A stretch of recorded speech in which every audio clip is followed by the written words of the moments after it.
You won't believe it, the teammate behind handed over a roll of paperwork, looking like the star of a comedy. Teammates could barely hold back laughter when the senior stopped the man, who slowly raised his right hand, revealing his helmet bag. It shows he was fully accepted by the team. Then, he passed the test and became a firefighter. Amazing, considering where he was a few months ago. Months ago, he was a loser, so indulged he couldn't read his girlfriend's texts, learning of her pregnancy from a friend. That night, he broke into his girlfriend's bar, learned the child was his, vowed responsibility, but she wanted him away from them.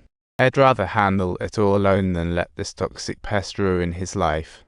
So, Brendan went back to the bar for a hit, but this time he was flown out by security.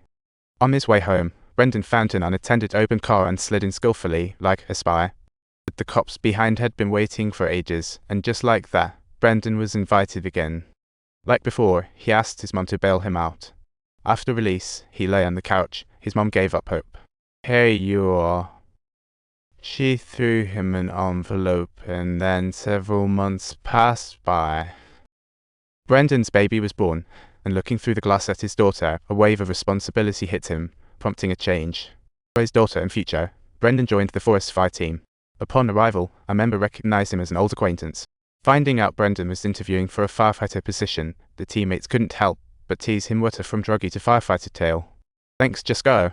As Brendan turned to leave, the captain called him back, curiosity dancing in his eyes. The captain got straight to the point. "Is this the last time y'all be using? Don't you want to think it over?" "Just a question." 3 months ago, the captain checked Brendan's file and found out he not only did drugs but was still on bail. What a hassle. The captain felt a headache coming on, but still asked why he was there, and Brendan's response changed the captain's perception completely. "I've made a lot of mistakes, and it's pretty embarrassing. Honestly, I have this girl. Her name's Michaela. I truly want to give her something I've never had before. If given a chance, it'll amaze you." The captain gave him a shot. His stay depended on performance. Long-term drug use had left Brendan weak, and just a few steps in, he was already exhausted, like a little kid. The deputy was confused why they were taking in this druggie, especially with promotions on the line. Brendan would definitely hold them back, and the captain didn't respond, just took off running uphill. Arriving at the mountaintop, the captain told the team to remember this beautiful view, because once a wildfire strikes, it'll be gone. "Write it down. This is now your task." As they ran down the mountain, Brendan was only halfway up, so slow. They wondered how long it'd be until Brendan showed up, and the team began to worry he might be lagging behind. "Hey Sue, go check on him." Only one figure appeared in their line of sight, and Brendan finally made it through. He panted over to the captain, pulling out his phone to show a selfie from the summit, and the captain began to recognize his efforts. "Right. Today's Saturday." The deputy shrugged off his biases and drenched him with water. "Nobody looks down on someone who's giving their all. Instead, they'll lend a hand when you're in trouble." Brendan headed to the supermarket. After grabbing some essentials, he left them at his girlfriend's door and quietly slipped away, tired to the bone.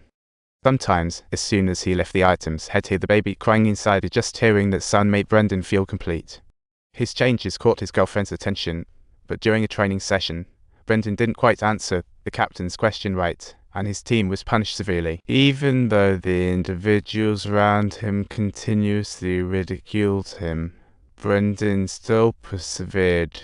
However, when someone went so far as to make a joke about his family, Brendan finally reached his breaking point. He couldn't bear to lose this precious job, so he stood up, went to an open space, and did push-ups by himself. However, just as he was preparing for the next training exercise, a buddy called the captain with news of a fire. This was their assessment task too. Everyone was calling their families, and there stood Brendan, alone gazing out the window. Just then, Mike shared some other news with Brendan. After arriving at the destination, they flew to the target location, but the captain clashed with the evaluators over fire control, choosing a different approach. Let it burn out. This fire would have nothing to spread when arriving, but the evaluators disagreed. They figured it'd just make the inferno worse, schooling the captain with their 40 years of experience. This left the captain feeling cornered, pushing all his buttons, resulting in losing the evaluators' trust. By nightfall, the fire was under control, but watching this, the captain couldn't feel happy at all. Losing the evaluator's trust left him on needles. This promotion opportunity would be shot down. On the way back the next day, a firefighter picked up a stone to give his kid as a gift, but suddenly, a tree fell. Luckily, Brendan yanked him away just in time and saved his life. Then, during boarding, Brendan got stopped. His helmet strap had vanished. He had to fix it with duct tape, and the sight was just hilarious. Teammates burst into laughter. Mike then called him over, gave him the hidden strap, marking Brendan as a true hero. Don't forget to hit that subscribe button on our channel to get access to more entertaining content and become a cherished member of our family.